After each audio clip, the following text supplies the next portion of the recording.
सो hey guys, क्या हाल चाल, welcome back. दोस्तों नीट का पेपर लीक हो गया, ये तो हम सभी जानते हैं, पर मैं इसके बारे में बात नहीं करूंगा। मैं किसके बारे में बात करूंगा दोस्तों कि इसके पीछे की साजिश क्या थी। क्योंकि वोट लेते समय तो नेता मंत्री स्टेज पे खड़े होकर के बड़ी बड़ी ज्ञान वाली लंबी लंबी बातें पेलते हैं। दोस्तों मुझे जिताने के लिए बहुत बहुत धन्यवाद। मैं आपके हर एक वोट का आभारी रहूंगा। जिन लोगों ने भी मुझे वोट दिया, मैं उनकी जिंदगी बना दूंगा, उनके बच्चों का भविष्य मैं ऐसा अंधकार में कर दूंगा, अरे मतलब सॉरी उजागर कर दूंगा। वो आपके सोचने से भी पूरा नहीं हो सकता, क्योंकि मैं स्कूल और कॉलेज तो बनवा करके दूंगा, पर भाई पेपर की जिम्मेदारी मैं नहीं ले सकता। चाहे आप नीट की तैयारी करो, चाहे आप जेईई की तैयारी करो, तैयारी आपको मेरे बनवाए गए स्कूल और कॉलेज में ही करनी है। पर जब पेपर की बारी आएगी तो गांड तो हम मार ही देंगे लीक करके। गया इस एनटीए की लापरवाही के चक्कर में दोस्तों मार्केट के अंदर कितना बवाल मच चुका है, ये आप सोच नहीं सकते। प्रिंटिंग प्रेस और ट्रांसपोर्टेशन के अंदर पेपर बड़े धड़ल्ले से लीक होता है, और जब पेपर लीक होता था तो उसका माहौल ये बनता था कि इन सबके एक व्हाट्सएप ग्रुप बने हुए थे दोस्तों, जिसके अंदर ये स्कैम चलता था। उस व्हाट्सएप ग्रुप को दोस्तों आप ऐसे समझ लो एक बोली का वो जरिया है, मतलब बोलियां लगती है ऐसे ग्रुपों में। हल्का फुल्का भाई 2-4 दिन हो गया तो 30,000 में ले ले, 40,000 में ले ले, 50,000 में ले ले। नया नया मामला आया तो 1 लाख में ले ले, 2 लाख में। एक बंदे ने तो 28 लाख में भी इसको खरीदा था। अब बहुत से लोग ऐसा सोच रहे थे दोस्तों कि जिसने 28 लाख में अपना पेपर खरीदा उसके तो भाई बहुत तगड़ी तरीके से एल लग गए होंगे। इन पे ज्यादा दया करने की जरूरत नहीं होती दोस्तों, इनको पता होता है कि बिजनेस कैसे किया जाता है। इन्हें अच्छी तरीके से पता है कि भाई उस 28 लाख को खरीदा होगा ना, कम से कम वो 60-70 लाख में उसका प्रॉफिट हुआ होगा। किसान के पास पेपर आता था, वो बहुत सारे बच्चों को बोलता था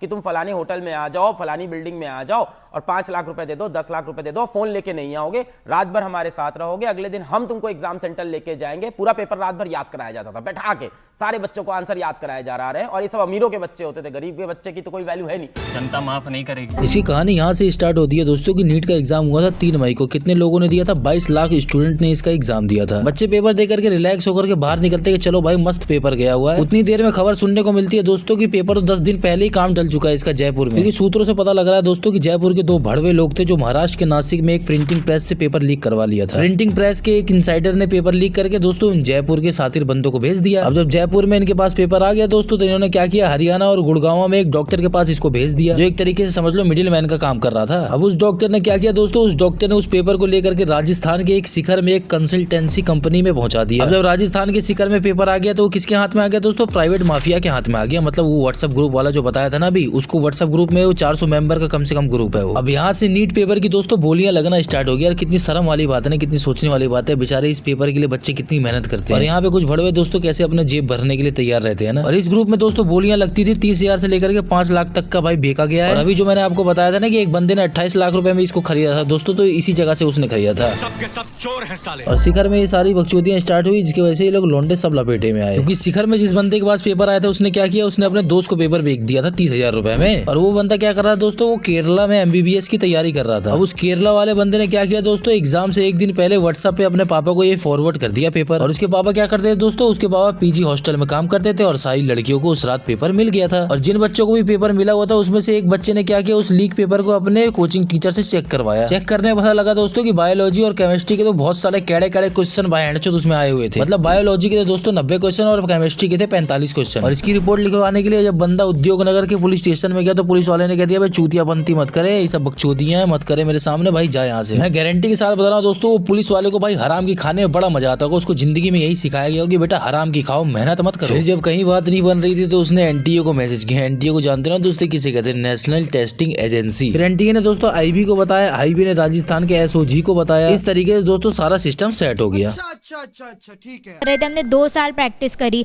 पढ़ा, 15-15, 12-12 घंटे दिए, बर्थडे सेलिब्रेट नहीं करे, फंक्शंस में नहीं गए, इसलिए ताकि हम लोग रीनीट दें। हम इसलिए तो बिल्कुल नहीं पढ़ रहे थे। बच्चों ये दुख सिर्फ आप ही समझ सकते हो, जिन लोगों ने मेहनत की ना सिर्फ वही समझ सकते हैं। यहाँ पे जितने ज्ञान पेले ने इंक्लूडेड मी, मतलब इंग्लिश में भले ही बोल रहा हूँ पर मेरे को ही मिला करके दोस्तों हम सब भड़े हुए हैं दोस्तों। सब साले व्यूज छापने के लिए आए हुए हैं इस दुनिया के अंदर। किसी की भाई पीड़ा से किसी को कोई मतलब नहीं है, क्योंकि वो बच्चे बेचारे जिस चैनल पे बैठ करके अपना दुख दर्द बयां कर रहे हैं, उस दर्द से इन मीडिया वालों को कोई लेना देना नहीं। इन्हें सिर्फ भाई वायरल टॉपिक पे व्यूज छापना है, इसलिए भाई बुला करके उनसे पूछ रहे हैं। इस भारत देश के अंदर कोई भी दोस्तों ऐसा मीडिया वाला है जिसने भाई किसी के दुख दर्द को पूछा और ऑन द स्पॉट भाई खत्म हो गया और सारा चीज सही हो गया हो। आप उस लड़की के जगह खड़ा होकर सोच के देखिए, जिस लड़की ने सपना देखा होगा कि मैं अपना हॉस्पिटल बनाऊंगी, ऑपरेशन थिएटर में कभी किसी का न्यूरो सर्जरी, कार्डियक सर्जरी, किसी की जान बचाएंगे। जी सर, आपने बहुत अच्छी बात कही है, पर आपको ये भी साथ में सोचना चाहिए कि जिन मैडम ने भी ऐसा ख्याल सोचा था, उनके इस ख्याल को सोचते समय 10 भड़वों ने पहले से ख्याल बना रखा होगा कि ऐसे लोगों का भाई हम जिंदगी खराब करके मानेंगे, क्योंकि उनके भी तो भड़वों का ख्याल है ना। क्योंकि ये ऐसी मानसिकता के लोग होते हैं दोस्तों, ये पैदा तो हो जाते हैं, पैदा होने के बाद जब इनके माँ बाप इनको पढ़ा लिखा के बड़ा कर देते हैं, तो बड़ा होने के बाद इनको ख्याल आता है, मतलब रियलाइज होता है कि साला भैंचो हमारे अंदर तो कोई टैलेंट ही नहीं है। क्या बात कर रहे ऐसा कोई यूनिक और सातिर चीज ढूंढो जिसमें सबका दिमाग चलता है। वो क्या है भाई? चोरी चकारी, छीना झपटी, 2 नंबरी का काम करना, गांजा बेचना, चरस बेचना, किसी के प्लॉट पे कब्जा कर लेना, किसी की बाइक छीन लेना, अपाहिज या जरूरतमंद बन करके भीख मांग लेना। इन सब 2 नंबरी काम में इन जैसे हरामजादों का दोस्तों बहुत तगड़ा दिमाग चलता है। हम ज्यादा इसलिए नहीं सोचते दोस्तों, क्योंकि हमें पता है कि ऐसे दिमाग हर क्षेत्र में पाए जाएंगे, और ये क्षेत्र रोटी कपड़ा मकान तीनों पे लागू होता है। बड़ी अच्छी बात कही है कि हम किसी तरह से इस बच्चे को डॉक्टर बनाएंगे। फिर उसे पता चलता है कि उसके बगल में जो बच्चा बैठा था उसके पास तो पूरा पेपर था। क्यों? क्योंकि बगल वाले बच्चे के पिताजी अमीर थे, पेपर खरीद लाए थे, करोड़ रुपए दे दिए।